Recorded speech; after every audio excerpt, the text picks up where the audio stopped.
ఈరోజు ఒక మంచి పరిణామం ఆర్ఎస్ ప్రవీణ్ కుమార్ గారు బీఆర్ఎస్ పార్టీలో చేరడం.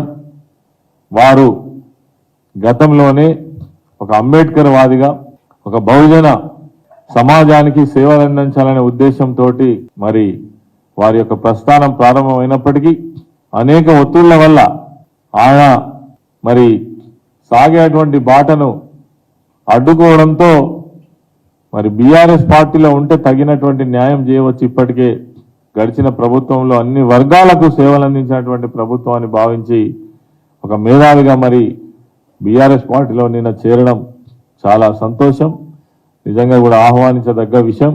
ఈ బాటలో అనేక మంది కూడా ఇంకా ఆలోచన చేయాలని కూడా కోరుతా ఉన్నాం. అదేవిధంగా ఈరోజు చాలా మంది పార్టీలో ఉండి అనేక పదవులు అనుభవించి అనేక గౌరవాన్ని పొంది పార్టీ కష్టకాలంలో ఉన్నప్పుడు మరి ఇలా పార్టీని వదిలిపెట్టిపోతా ఉన్నారు. వాళ్ళని చూస్తే ప్రజలు నిజంగా కూడా జాలిపడరు.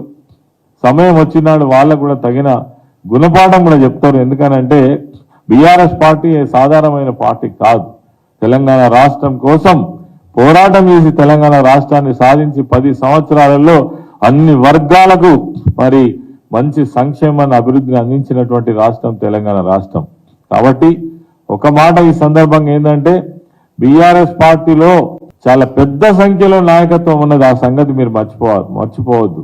ఇదో బీఆర్ఎస్ పార్టీ కాలవుతుంది కాదు. ఒక్కొక్క నియోజకవర్గంలో మీరు అవకాశం ఇస్తే నలుగురు 5 పోటీ చేసేటువంటి సత్తా కెపాసిటీ ఉన్నటువంటి party BRS party. BRS party ఎన్నటికి కూడా కాలు కాదు.